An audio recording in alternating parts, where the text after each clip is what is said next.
Buenas tardes, saludo a los panelistas, esta ocasión con el tema la crisis petrolera global, retos y oportunidades de petróleos mexicanos. Saludo a mis compañeros, la licenciada Rosanetti Barrios, el ingeniero Gonzalo Monroy, el ingeniero Ramsés Pech.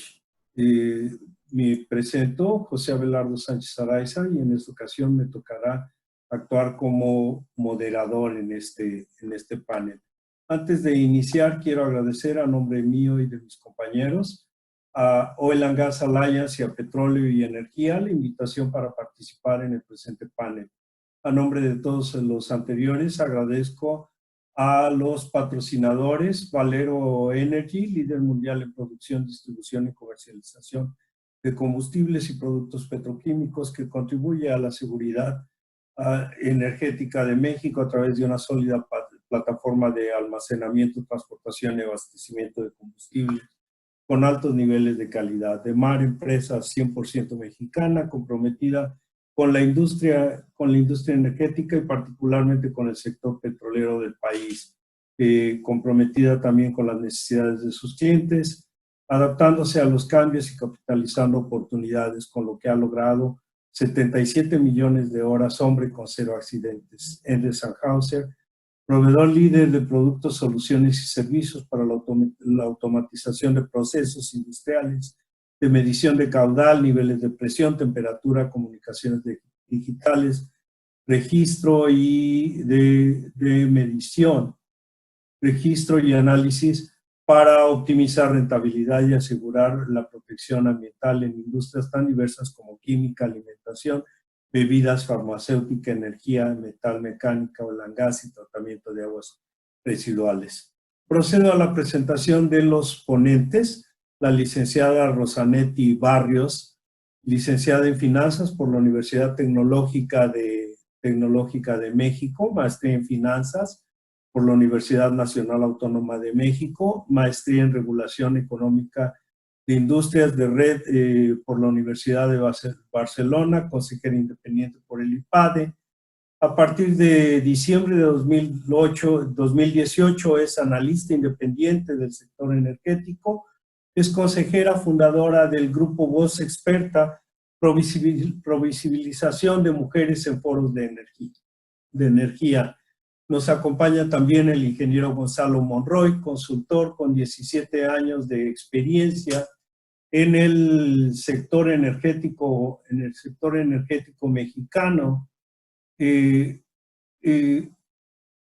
con especialización en regulación, legislación, logística, desarrollo y operación de proyectos, análisis económico y de riesgos. Él inició su trayectoria en el sector energético con la consultoría IPD Latinoamérica, donde desarrolló modelos matemáticos, analíticos y estructurales de demanda y oferta de hidrocarburos.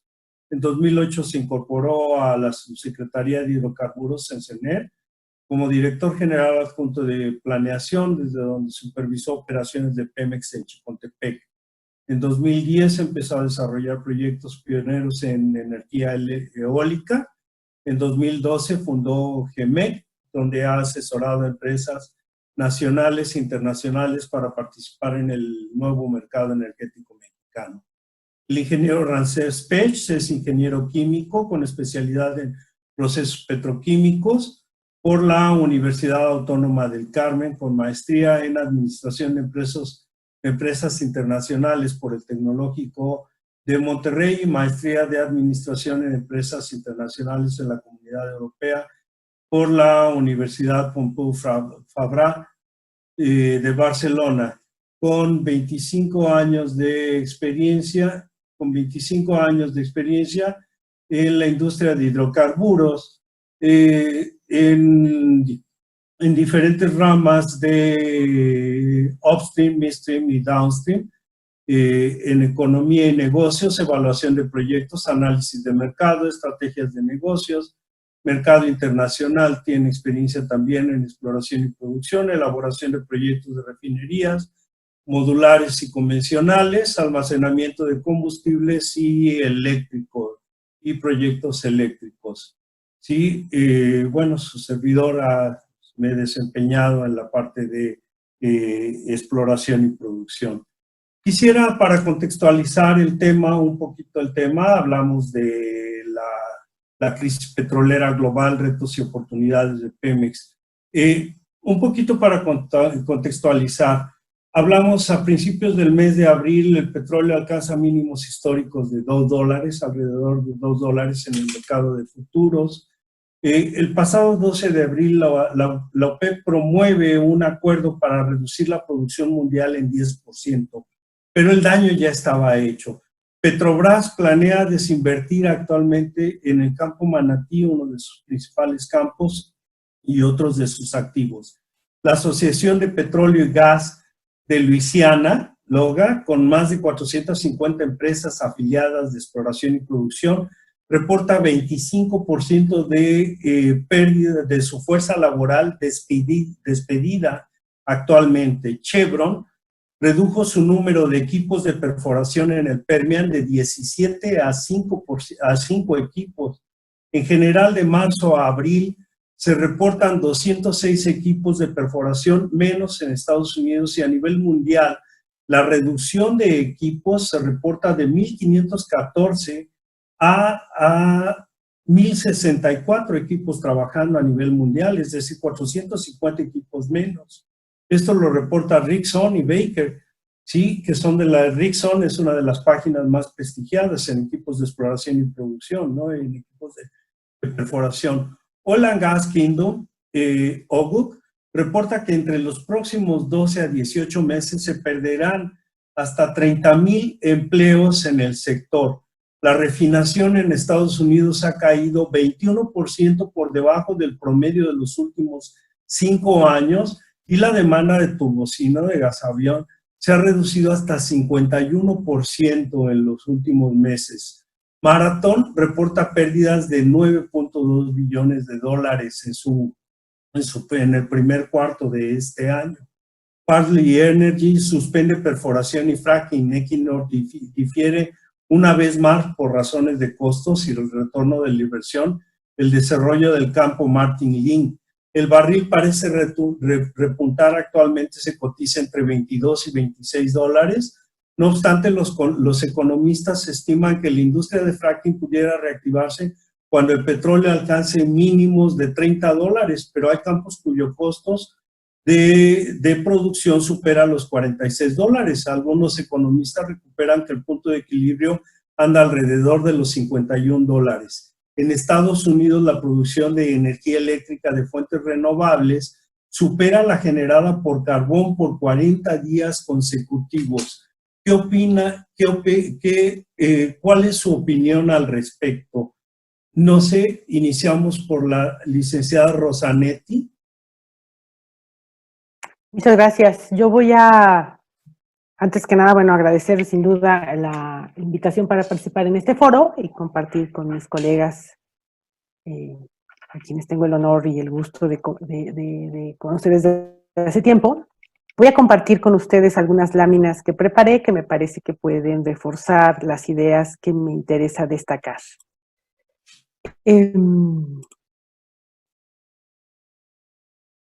Espero que ahí sí se ve. ¿Sí la ven? Sí. Ah, perfecto, maravilloso, gracias. Bueno, esencialmente yo quisiera comentar con la audiencia que la industria de hidrocarburos aceleró una crisis a partir de marzo, pero en realidad traía una serie de presiones importantes el año pasado. Sobre todo con una preocupación cada vez más generalizada en materia de calentamiento global.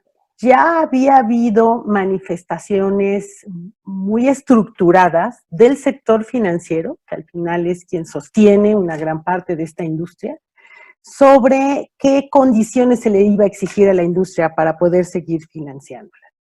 Y empezamos a escuchar cada vez con más fuerza temas que tienen que ver con lineamientos ESG, que son, lo que quiere decir esas siglas es medio ambiente, social y gobernanza. Solamente las empresas que estén sólidamente, digamos, atadas a este tipo de lineamientos, podrían pensar que van a seguir siendo financiadas por una buena parte del sector financiero. Y en este sentido conocimos una carta del señor Larry Fink, que es el presidente del Consejo de BlackRock, el año pasado, ya tiene su versión actualizada, pero el año pasado, insisto, antes de la crisis ya nos daba a conocer al mundo su preocupación y su decisión, porque él, como el administrador de fondos más grande del mundo, digamos, tenía una decisión de no continuar impulsando esta industria, a menos, claro, que se tomaran en cuenta estos lineamientos. Acabamos de conocer temas como que UBS decidió no continuar apoyando el proyecto de gas en el Ártico, y Europa ya había tomado varios países, entre ellos la Unión, el Reino Unido, perdón, ya habían anunciado sus decisiones sobre la necesidad de sustituir completamente los automóviles o el transporte a ruedas, digamos, que utiliza fósiles.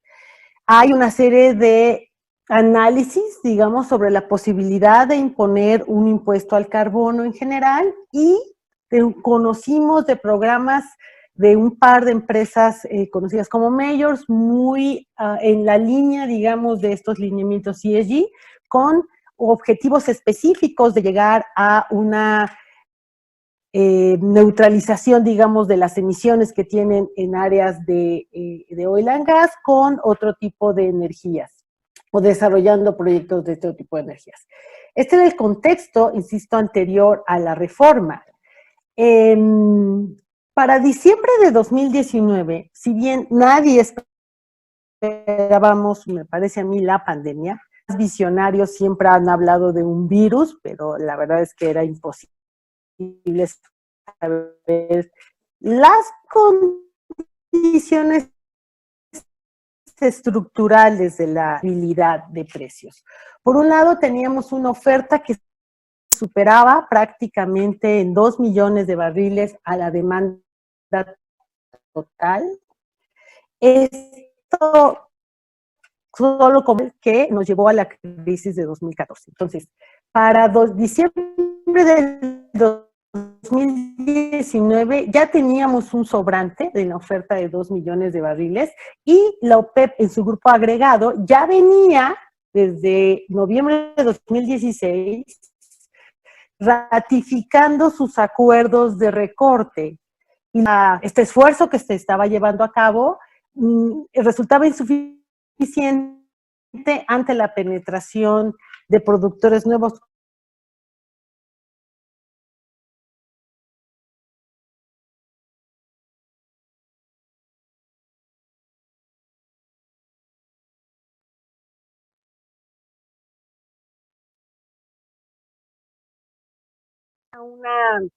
un comportamiento muy claro que le llaman de forwardation, en donde los futuros tienden a tener un comportamiento a la baja respecto de los precios spot. ¿Qué implica esto? Que la expectativa es que los precios sigan bajando. Estos datos que les estoy dando es la información que teníamos al cierre de 2019. Posteriormente, o en estas condiciones, insisto, era evidente ya cuando entramos, ahora sí, a los primeros efectos de la pandemia, a los primeros encierros que empezó a adoptar el planeta en las primeras semanas de marzo, pues nos encontramos el día 8 de marzo con este desencuentro del grupo del OPEP agregado, en donde Rusia se niega a seguir firmando. Y en ese sentido, vale mucho la pena ver cómo está el mapa de actores en ese momento. Al cierre de 2019, entonces, los Estados Unidos, la producción de crudo de los Estados Unidos ya representa prácticamente el 18% del total, lo cual lo ubica por arriba de los otros dos productores más importantes, que son Rusia y Arabia Saudita. Eso es en términos de la oferta. Ahora veamos la demanda. Aquí hice un agregado del reporte de la Agencia Internacional de Energía, sin distinguir países OCDE y no OCDE, sino simplemente por regiones.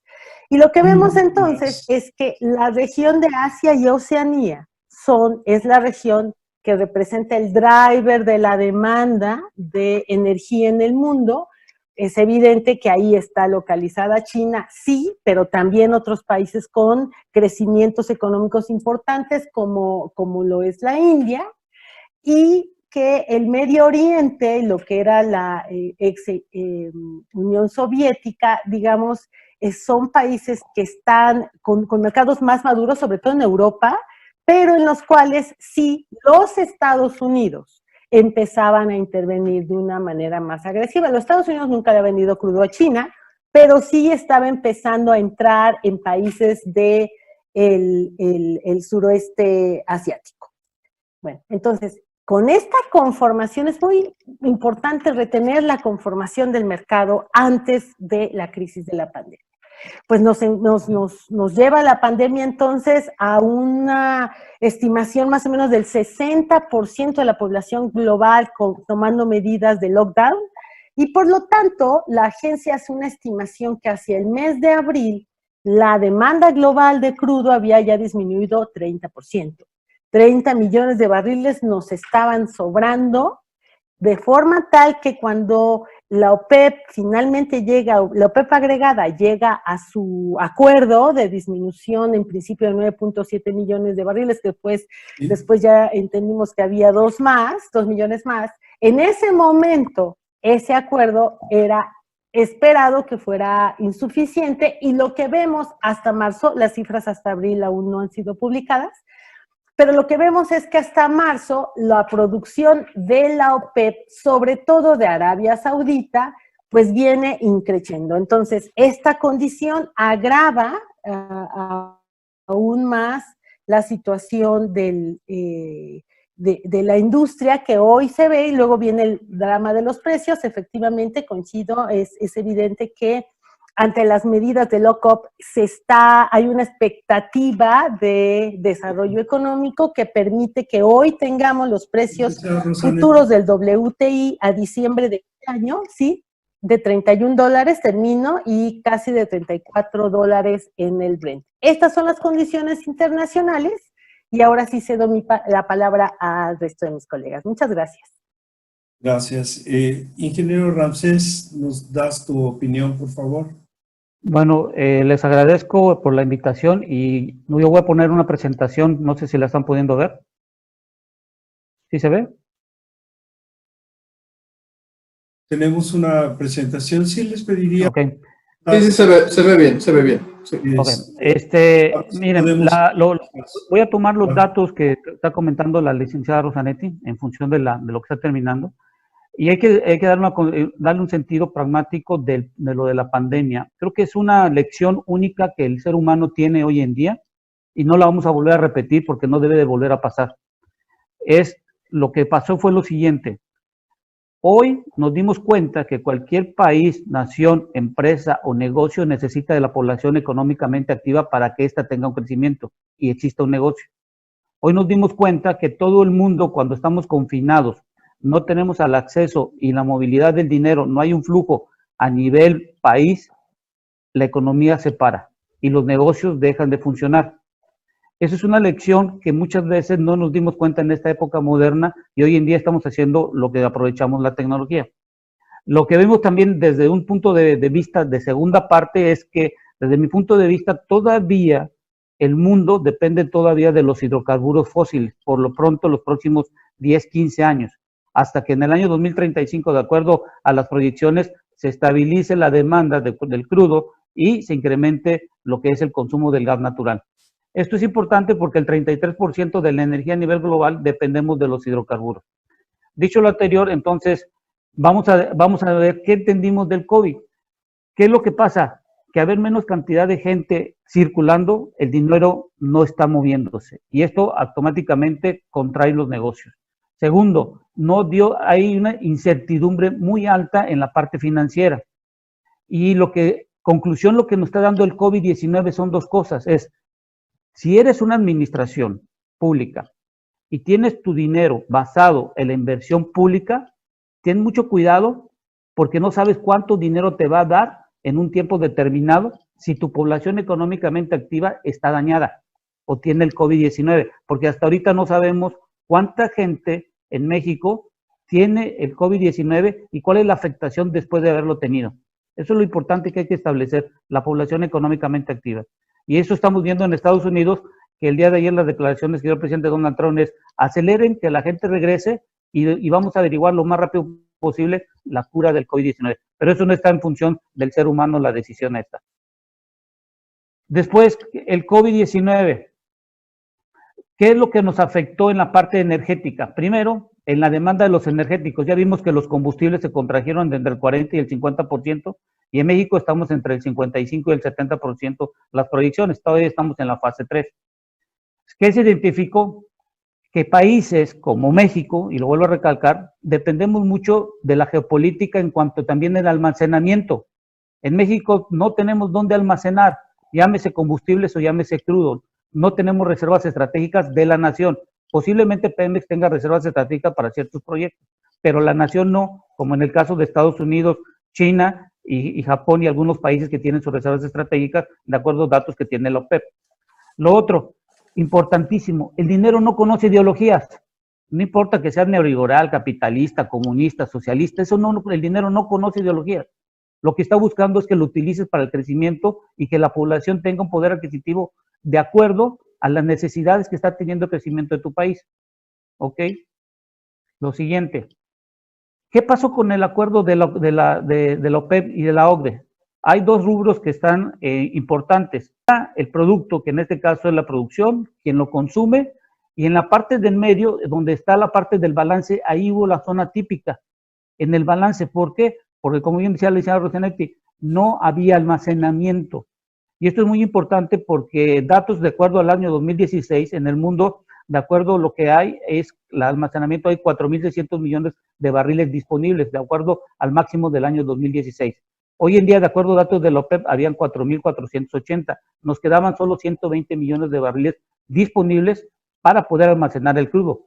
Al nivel que se estaba produciendo hoy en día, el día 10 o el 15 de mayo íbamos a tener ese colapso. Y quiero enfatizar, hoy sacó China un dato muy importante. China creció 3.5% en sus exportaciones. ¿Esto qué quiere decir? Que tanto Rusia, Estados Unidos, Arabia Saudita, no se pusieron de acuerdo por ser amigos, sino que se pusieron de acuerdo porque no quieren que China se desplace el crecimiento económico, que haya un diferenciador. Imaginémonos 5 a 4 meses de diferenciador entre Estados Unidos y China. ¿Quién lo va a alcanzar a China? Eso es lo importante. El acuerdo de la OCDE, independientemente de eso, es un acuerdo comercial en el sentido de que no pueden quedar desfasados tanto China, Arabia Saudita y Rusia, porque si no van a depender mucho de China.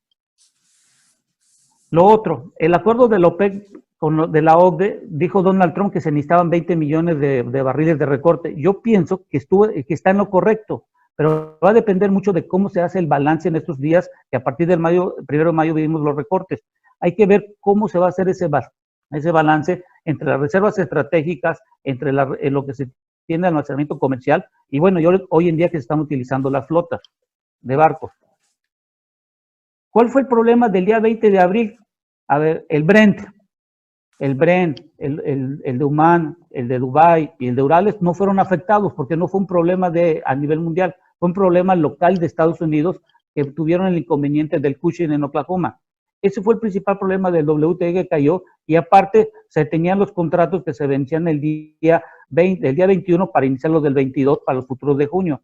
¿Qué es lo que nos está diciendo el mercado? Que a final de cuentas ya el mercado ya no va a apostar a futuros, sino va a apostar a cosas de corto plazo, es decir, cosas que causen menos incertidumbre. Entonces, lo que está haciendo Estados Unidos es: quiero acelerar que mi gente regrese económicamente activa.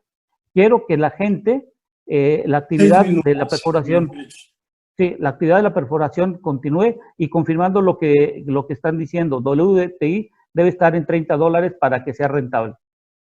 ¿Qué pasó el día de ayer? Y es un dato muy importante que salió de la información. Ya Estados Unidos, del 24 al 1 de mayo, ya disminuyó 200,000 barriles. Estaba produciendo a inicios de este año 13,000 millones de barriles, y hoy está por debajo de los 12,000. Ya mandaron 175,000 barriles diarios a refinerías. Ya disminuyeron 4 millones almacenamiento comparado con la semana pasada de 8 millones. ¿Y qué es lo que ha sucedido? Que los inventarios también de gasolina ya disminuyeron en un acumulado de 2 semanas de 6.8.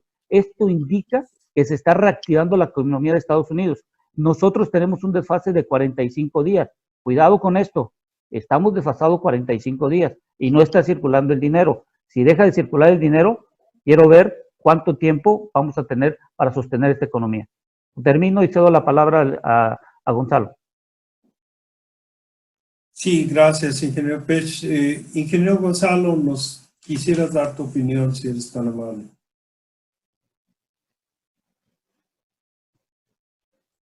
Yo empezaría justamente abordando gran parte de lo que ya dijo Rosanetti y lo que dijo Ramsés, en términos de dónde estamos al día de hoy. Y yo lo voy a llevar sobre todo en esta fase, jugar un poco más a lo que está ocurriendo en el futuro. Ramsés justamente apunta en la parte correcta de que los almacenamientos empezaron a llenar sobre todo a un ritmo que no se había visto antes. Ahí es cuando se proyectaba que en la segunda semana de mayo, la cual estamos viviendo, se estaría llegando al límite técnico máximo a nivel mundial. Obviamente eso no va a ser de la parte del petróleo. La parte creo que más importante y que está generándose un segundo cuello de botella y por ende es tan importante que se reabran las economías del mundo, tiene que ver por la parte de los refinados. La economía no se reabre por un decreto presidencial o una declaración de algún líder político de Estados Unidos, de México o de cualquier parte del mundo. La gente simplemente va a tener la incertidumbre de si va a poder transportarse libremente, reunirse libremente y sobre todo de forma segura. Algo tan simple como mandar a los hijos a la escuela. Si uno no tiene la certeza y seguridad de que van a estar a salvo, simplemente no lo va a hacer a pesar de que las autoridades lo digan. Eso es muy importante para entender de que la recuperación no necesariamente se da por default y que ya regresamos a los niveles previos. La pregunta que se está generando el día de hoy es si esto es una destrucción de demanda, ciertamente, y tomando los números que decía Ramsés, e incluso de puntos muy bien específicos de Estados Unidos, ya se está hablando de destrucción también de oferta. 450,000 barriles menos en Oklahoma, de cerca de 300,000 en Dakota del Norte, todavía una cantidad no determinada en Texas y Nuevo México, la zona del Permian. Así que aquí estamos viendo justamente ya una destrucción de demanda. Campos que posiblemente van a ser de empresas que ya van a ser liquidadas, literalmente, van a entrar al capítulo 11 bancarrota, y los activos simplemente serán seleccionados por una compañía que tenga por aquí, por allá, y seguramente mucha de esa producción ya no la vamos a ver regresar, a menos de que vemos un regreso a los $100 que al día de hoy no se ve posible en el resto de la década, no se ve posible, pues simplemente ahí tendríamos, ¿no? Me desvío un poquito, pero el punto esencial de lo que quería yo poner acá es que estamos viendo también cómo se está gestando un cuello de botella en la refinación. Como le decía, justamente la gente no está viajando. Hemos visto toda la serie de flotas de aviones prácticamente parados en todos los aeropuertos del mundo. Estamos viendo que la gente pues, todavía no sale a viajar, todavía no sale a consumir. Simplemente también eso nos está hablando del consumo de gasolinas y de diésel. En el punto particular de México, habíamos visto en la segunda semana de abril que el consumo de diésel, por ejemplo, había caído un 60%. Esto nos ayuda mucho a entender como un proxy de la actividad industrial, sobre todo del corazón económico de este país, que es el Bajío y la parte del norte. ¿Dónde empieza esto a ser un problema? Ni siquiera voy a entrar a la parte ahorita de Pemex, sino estoy hablando de una parte general. Las refinerías a nivel mundial están básicamente bajando sus operaciones. La costa del Golfo, uno de los centros más eficientes de refinación del mundo, del orbe, está en niveles promedio de 65%. Varias refinerías incluso ya están cerrándolas completamente por el exceso que tenemos. Una parte esencial de esto es que también todos los inventarios a nivel de tierra, sobre todo los que están en superficie, que son los de refinados, están prácticamente también llegando a un tope. ¿Qué está pasando aquí? Si la demanda no se levanta de forma sostenida, y aquí entramos a preguntas más complicadas de si hay reinfección, si hay una segunda ola de contagios o incluso hasta una tercera ola, y ahí los datos preliminares de China, por desgracia, no son consistentes y en muchos casos tampoco son confiables, pues obviamente nos pone en una gran incertidumbre. Esta incertidumbre, por desgracia, es lo que nos va a llevar a precios que no levantan gran parte. Vamos a ver probablemente precios de $30 máximo de aquí a lo que resta del año. ¿Cuál va a ser el ajuste? Y yo creo que eso nos va a dar el pie para la siguiente pregunta, y yo creo que es ahí donde vamos a entrar a gran parte de la carnita. ¿Cómo se han ajustado las compañías a este escenario de precios bajos por más tiempo? Lo que en la industria se conoce por lower for longer. En ese sentido, justamente, ingeniero Azuara, ya usted lo decía muy bien, varias de las empresas han empezado a recortar su producción, han empezado a disminuir sus ritmos, están simplemente tratando de ser resilientes, literalmente tratando de llevar sus operaciones al mínimo eficiente para reducir sus costos. Si bien, por ejemplo, Petróleos Mexicanos tuvo una de las pérdidas más grandes en la historia petrolera, la historia petrolera es la más grande de hecho, varias empresas de las grandes, de las majors, como decía Rosanetti, también han tenido pérdidas. ExxonMobil tuvo una pérdida de más de $600 millones. ConocoPhillips por niveles similares, a pesar de ser una más pequeña. Todas están teniendo problemas simplemente porque la demanda, y aquí el punto esencial, y con eso cerraría esta participación, la demanda, y esa fue la gran ilusión del acuerdo de la OPEP Plus, es que pensaban que con 30 millones la demanda la alcanzaban. No, la demanda sigue cayendo. Todavía hoy, entrando en la segunda semana de mayo, la demanda todavía sigue cayendo. Parece que se estabiliza con algunos estivos y algunas promesas de vacunas, pero todavía estamos lejos de tener la seguridad de regresar a las calles. Gracias, ingeniero Gonzalo.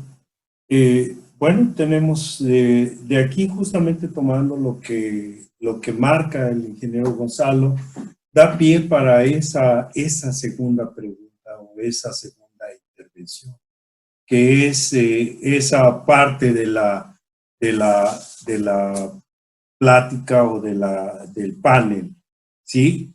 ¿Cuáles son los retos y las oportunidades de Petróleos Mexicanos como industria o como empresa emblemática de la industria petrolera del país? ¿Sí? Petróleos Mexicanos, contrario a lo que hemos platicado, o pareciera en momentos contrario a lo que hemos platicado, ¿no? Hablamos, o yo mencionaba en un principio, y lo menciona el ingeniero Gonzalo, cómo pareciera que la industria petrolera a nivel mundial se está contrayendo, ¿sí? Y sin embargo, en México, pues no parece que se actúe de esa manera, ¿no? ¿Qué tiene Pemex en pro y en contra? Bueno, Pemex dentro de México o a nivel país, bueno, se reserva el mercado interno, se lo reserva para sí, prácticamente, ¿no? Se lo reserva para sí. No obstante, su producción de crudo y más aún su producción de refinados es deficitaria, ¿sí? No nos da para cubrir las necesidades. Pemex entonces, o el país, importa gas, importa refinados principalmente, ¿sí? Pemex a partir de la reforma energética, tiene las áreas de exploración que en su momento se revelaron como las más y mejor documentadas. Las asignaciones de producción también con los mejores factores de producción, las mayores reservas remanentes y el mayor desarrollo de infraestructura. No obstante, las áreas de exploración eran a 3 años y se podían extender hasta 5, ¿sí? O sea, 2 años más, pero hubo una negociación, se extendió, ya están llegando a su fin. Se tendrá que decidir si se conservan la mayoría de estas áreas o se regresan algunas en donde no se pueda demostrar que se han desarrollado trabajos, donde no se pueda demostrar que se ha trabajado. Se tendrá que, una de dos, o demostrar que se ha trabajado o regresar a la nación estas áreas. También en contra tiene Pemex, que a raíz del COVID tuvo una reducción de presupuesto ya en este año, una reducción de 15% que representa 40.500 millones de pesos en su presupuesto de exploración y producción, que es la principal generadora de riquezas. Tiene factores en contra. El dólar ha subido, está más caro el dólar. Estando más caro el dólar, las operaciones se inflan. Es más, el gasto de exploración y producción es mayor. El barril está más barato, por lo tanto, el retorno de la inversión en sus proyectos es menor. Los seguros, o sea, los presupuestos, las fianzas, los seguros ya no cubren el valor. Se cotizaron los presupuestos con un precio de 49, 42 dólares, algo así, y estamos con estos meses que estuvo muy por debajo de los 30 dólares incluso, pues no compensan las alzas que tengan. Ahorita que estamos por 26 dólares, 22, 26 dólares, vamos, lo que pueda subir en este año no compensa todo lo que ha bajado y lo que pueda subir incluso por estacionalidad para fin de año. Entonces, vamos, aunque tenga todo el mercado interno, que de todas maneras no le alcanza aunque dedicara toda su producción, y que de todas maneras en el mercado externo no tiene para sufrir, porque hay los acuerdos que le limitan esos 100,000 barriles, esos 100,000 barriles que tienen que castigar en el mercado externo. Entonces, ¿qué es lo que sucede? Va a haber mayor inversión, pero va a haber menor retorno. ¿O cuál es el panorama de Pemex? ¿Se apuesta a invertir más, pero a recuperar menos? ¿Cuál es la expectativa de Pemex en este entorno o en estas condiciones? Por otro lado, aunque se recupere el mercado, si ya vemos en Estados Unidos que los no renovables están ganando terreno, ¿sí? Esperamos una recuperación y esperamos que el mercado, la demanda, vuelva a hacer lo mismo para los hidrocarburos. No sé, podemos continuar, no sé qué me pueda comentar, ingeniero Gonzalo, si gustas, para que no pierdas. Claro, no, claro. De hecho, fíjate, yo entraría ahora sí al corazón de la materia, porque creo que ahí literalmente las dos áreas de especialidad de mis colegas nos van a dar mucha carnita sobre lo que vamos a platicar.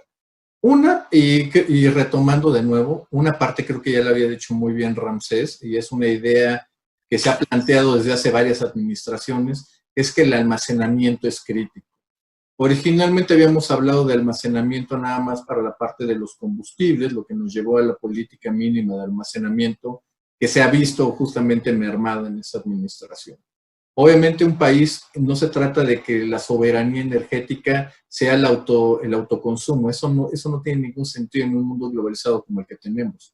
Lo que se refiere justamente a la seguridad energética es la disponibilidad de la energía en el momento y a los precios asequibles. A la gente no le interesa en Guadalajara, si tenemos buques varados en Tuxpan, la gente necesita tener el combustible de una manera cercana. Algo que nos mostró la crisis de los precios es que tendremos que estar haciendo almacenamiento de petróleo crudo. Se pudo haber tomado la decisión de una forma radical, pero tampoco tan extraña, de que PMI no exportara y hubiera mandado esa parte para cubrir el día negro de los precios negativos, donde el barril de la mezcla mexicana llegó a menos $2, y rellenar algunas cavernas, algunos pozos abandonados que tenemos, de esos bastantes cientos de pozos que podremos utilizar para esos propósitos. Por el otro lado, de todo lo que hemos estado hablando, y es algo que tanto Rosanetti como yo hemos dicho a los cuatro vientos, no existe una política de gas natural en México. ¿Cómo vamos a poder hacer rentables en un ambiente de precios como estamos teniendo el día de hoy, justamente una política de extracción, bueno, primero de exploración, de producción, de comercialización y de utilización de gas natural? No la tenemos. Todas estas son áreas que son todavía potencialmente por el nivel de asignaciones de recursos que tiene Petróleos Mexicanos, donde podría hacer muchísimas cosas. Estas de las cosas que podría hacer para generar valor. La primera, yo iría justamente por hoy, al día de hoy, en estas condiciones, después de la pérdida masiva que tuvo Pemex y que se avisora que la del segundo trimestre, el cual estamos viviendo en este momento, sea todavía peor, yo empezaría justamente cortando toda la grasa, toda la parte que no le sirve a Petróleos Mexicanos y que no está generando valor para el país. Déjenme nada más cuantificar esa pérdida que tuvo Pemex en los primeros 3 meses del año. Eso equivale al 2% del PIB. De ese tamaño es la pérdida que tuvo Pemex. ¿A cuánto podremos haber hecho eso con eso? Bueno, no quiero hablar ni siquiera de la cantidad de hospitales o de mascarillas o de equipo médico que pudimos haberle dado a la gente. No vamos a entrar ni siquiera a esa parte. Pero si al día de hoy, con estos precios, pudiéramos justamente reducir nuestra utilización de la refinería, seguir perdiendo el dinero que estamos haciendo ahí, si recortamos eso, Pemex empieza a tener un camino hacia la viabilidad financiera. Muy bien lo apuntó Ramsés, ese es el primer punto, no el incremento de la producción por un falso fetichismo, sino justamente encontrar la rentabilidad y empezar a tener un camino para salir del hoyo que estamos, por desgracia, acabando. ¿Terminas ahí? Sí. Ok, gracias. El ingeniero Ramsés, si es tan amable.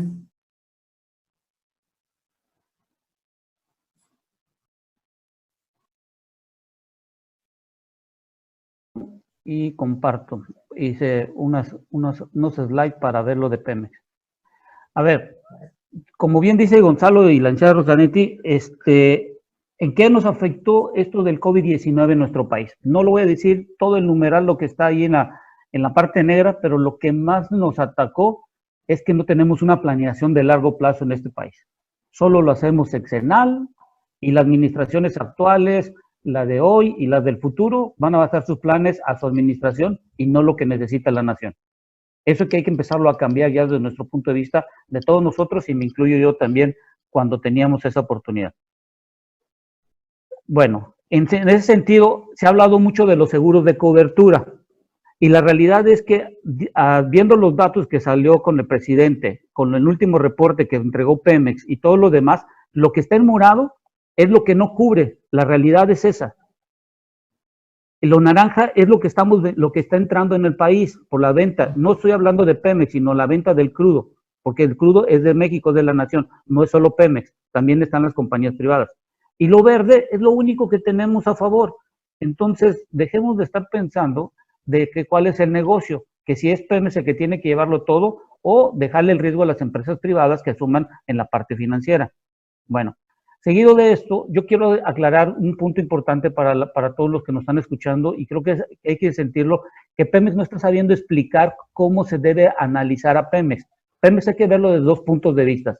De su balance primario, que es cuánto dinero aporta a la nación en el gasto corriente. Ese es el primer balance que hay que revisar, que es el balance primario. Y el otro es el balance del negocio, que son 2 puntos muy diferentes de cómo se está entregando a Pemex. Entonces, si nos damos cuenta del balance primario, fíjense lo que entregó en el primer trimestre, casi 177,000 millones de pesos al gasto corriente del país. Pero cuando me voy a los reportes de Pemex, más o menos se entregaron 220,000 millones el acumulado de impuestos. ¿Qué es lo que nos está diciendo? Que la industria del petróleo hoy en día, que es lo rojo, desde el año 93 hasta la fecha, ha ayudado al gasto corriente del país. Independientemente de esto, nosotros, aunque no querramos, todavía dependemos una parte de los ingresos petroleros que están entrando. Y eso es parte importante porque también afecta el PIB. Con este dato, lo que hay que entender que Pemex, fíjense, y hay que analizarlo desde ese punto de vista, lo que es Pemex del año 2016 hacia atrás, básicamente la parte de su operación sí generaba flujo positivo en su balance primario. El problema radica cuando ya le empiezas a cargar sus costos financieros y empiezas a cargarle y le empiezas a, y todo el mundo le empezamos a cargar y todo el mundo, y de lo que tenía positivo de operativamente, ya valió, se convirtió en negativo por el arte de magia. Y mírense, y fíjense esta gráfica que está aquí, en esta que estamos poniendo aquí analizando, fíjense, en el año 2019, en lo que está encerrado en cuadritos, son casi 800,000 millones de pesos que aportó Pemex al gasto corriente del país. No estoy hablando del balance del negocio, estoy hablando del balance primario. ¿Y esto qué es lo que nos dio? Que generaron menos 2,000 millones de pesos. Pero fíjense este otro punto desde el punto de vista de balance. ¿Cómo iba creciendo el presupuesto de la nación, que lo está de rojo? Fíjense en el año 2014 cómo se endeudó a Pemex, el crecimiento de la deuda de Pemex en rojo, cómo fue creciendo del 2014 al 2016 conforme aumentaba el gasto del país. ¿Qué quiere decir? Que a Pemex lo utilizamos, y ponemos todos, utilizamos como la caja chica para completar el gasto corriente del país. Y esto no debe de volver a pasar. No debe de volver a utilizarse a Pemex como la caja chica. ¿Por qué? Porque a Pemex lo que colocábamos deuda y lo utilizábamos esa deuda para que pasara una simulación de gasto corriente al país. Eso no puede ser ya. Pemex tiene que tener una autonomía de cómo y dónde debe de gastar. Bueno, ya vimos que es el balance primario. La otra cosa que preocupa, fíjense la deuda que tiene Pemex, ¿cuándo se va a vencer? En el 2021, 2022, estamos hablando de un promedio de próximos 3 años de 6,000 millones de dólares. ¿De dónde van a sacar dinero si hoy nos bajaron la calificación? ¿A cuánto va a costar el interés para hacer refinanciamiento de la deuda? Porque acuérdense, lo que hacemos nosotros es refinanciar la deuda, no pagar deuda. Y lo que queremos conseguir son intereses por debajo de lo que tenemos, de lo que se está venciendo. Dicho lo anterior, hay que entender otro punto importante. El evita solo es un mecanismo rápido para determinar si es funcional el negocio o no. No significa que el negocio es factible o que es realmente rentable. Nada más el evita nada más es un dato rápido para determinar, bueno, si es negocio hasta la parte operativa. Y ya después de tus costos financieros y todo lo demás, ya es tu bronca. Ese es tu problema, cómo lo estás administrando. Pero operativamente está funcionando.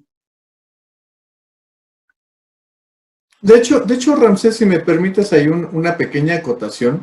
Incluso esta visión justamente general nos oculta muchas cosas. Porque, por ejemplo, sabemos, cuando vemos los estados de resultados de Pemex por subsidiaria, nos damos cuenta, y todo el mundo lo sabemos, y es bueno también explicárselo al público, el único generador realmente de riqueza, de recursos, es precisamente Pemex Exploración y Producción. Otras áreas, prácticamente todo lo demás, desde logística o ya en transformación industrial, toda la parte petroquímica, son áreas donde se está perdiendo una cantidad impresionante de recursos. A exactamente eso me refería cuando es ahí que primero hay que reducir las pérdidas. Si uno, por ejemplo, si Pemex hoy tomara la decisión impopular, pero correcta, de cerrar esas refinerías, estaríamos hablando de un ingreso neto de poco más de 25,000 millones de dólares tan solo por el cierre de estas operaciones con su consecuente costo financiero en pensiones. Yo creo que ahí es justamente lo que nos daría mucho más pie para entender de que el Pemex que estamos viendo hoy simplemente ya no tiene mucha viabilidad en el mundo que se avecina. No sé qué piensas tú, Rosanetti.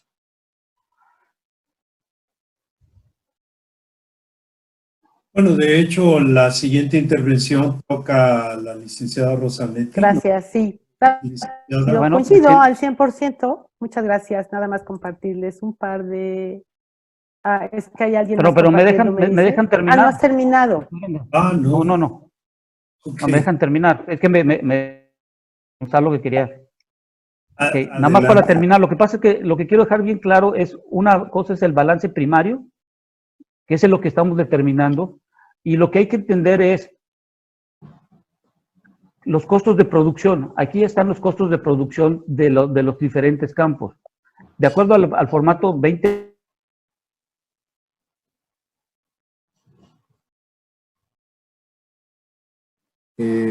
creo que se pasmó. Lo perdimos, sí.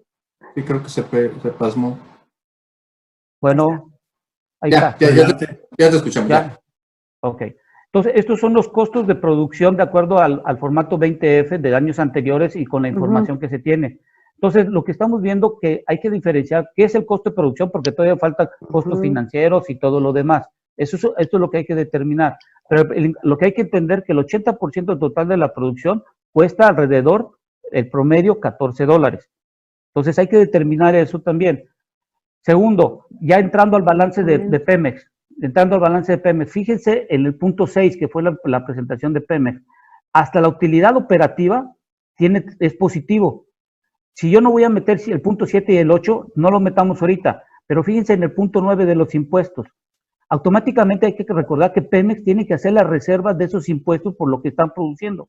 Si yo le quito los 30 menos los 60, ya está en negativo. Ya no es una compañía de un negocio rentable. Aunque le metamos ya después los tipo cambiario y todo lo demás, a partir de esos derechos impuestos ya no es rentable.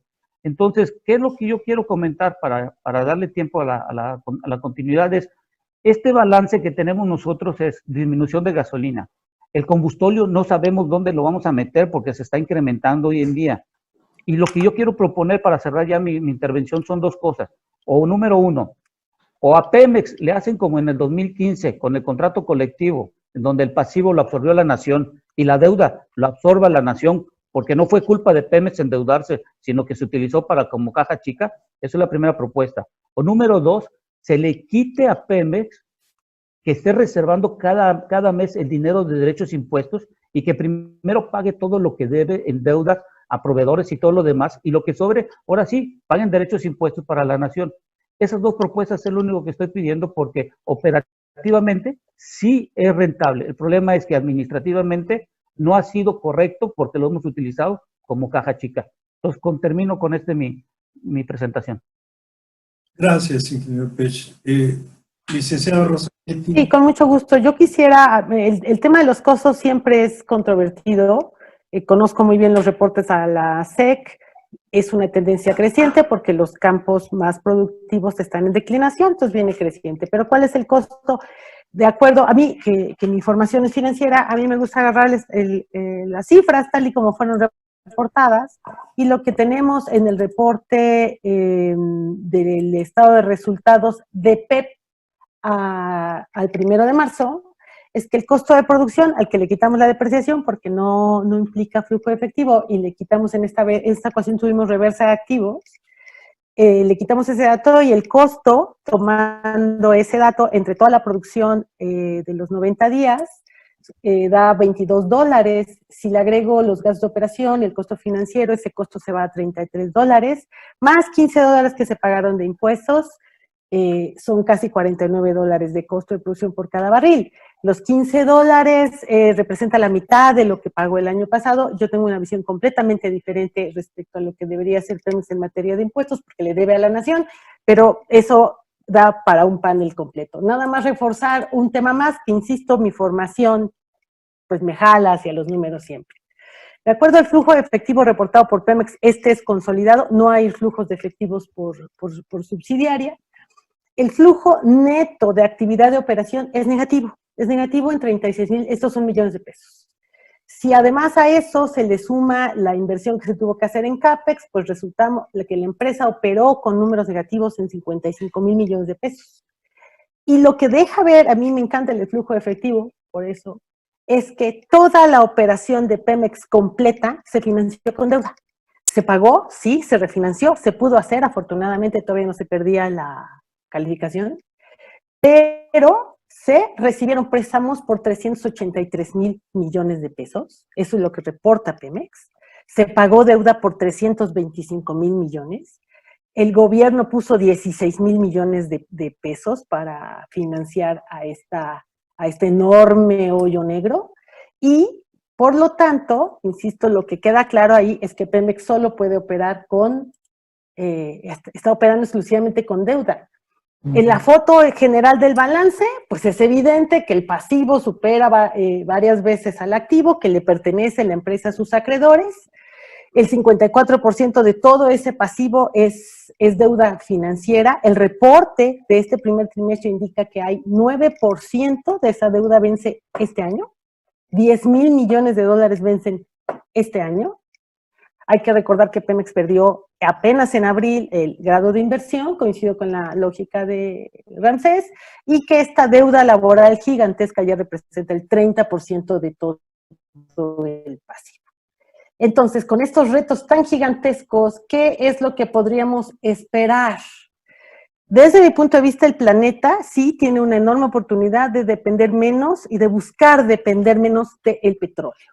Creo que continuarán las presiones ambientales, sobre todo en Europa, que han sido los más adelantados siempre, y que el sector financiero habrá una parte muy preocupada y que sigue impulsando lineamientos de ESG para poder seguir prestando. ¿Qué espacios tiene entonces el planeta para disminuir el uso del crudo? Bueno, pues sin duda está el transporte, el 43% de la demanda global lleva el transporte, y la generación eléctrica, que hoy afortunadamente ya solamente tiene el 12%, en México lo manejamos distinto. Coincido, es muy pronto para saber si la economía ya se va a recuperar. El área de oportunidad enorme que sigue ahí, claro, para esta industria es petroquímica, porque ahí no hay sustituto. No hay un asunto de ya cómo hacemos plásticos. Tenemos que usar los líquidos del gas natural sí o sí, pero la petroquímica actualmente solo representa el 19% de toda la demanda global de crudo. Entonces, las dimensiones pueden variar.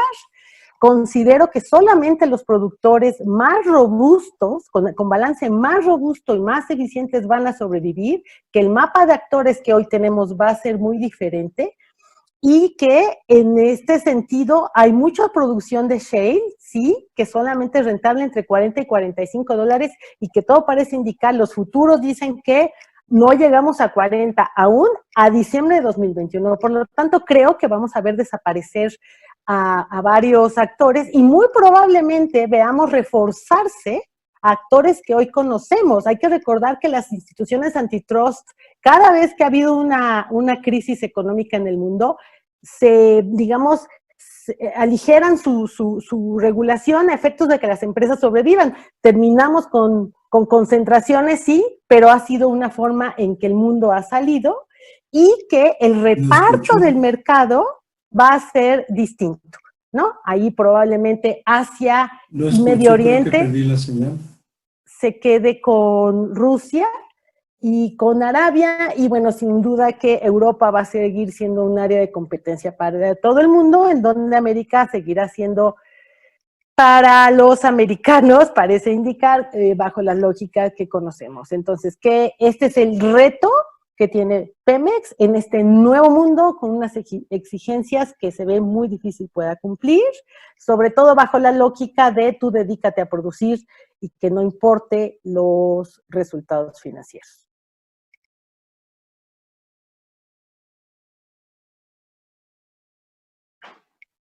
Pues agradezco las participaciones. Originalmente habíamos programado un tiempo libre para comentarios. Hemos agotado desafortunadamente.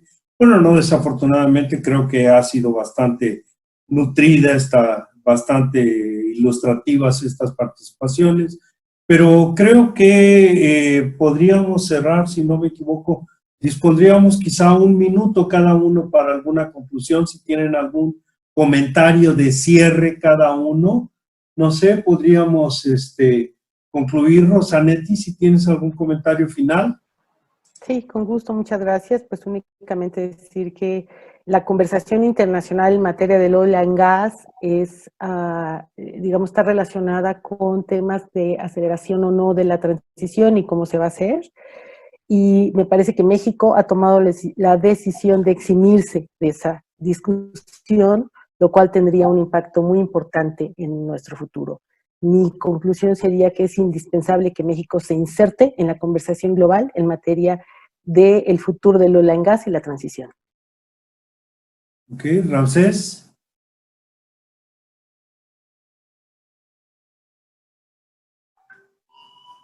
Ramsés, tu comentario final.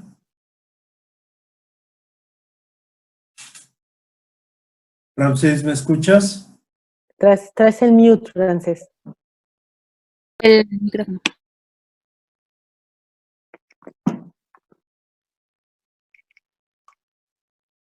Ok.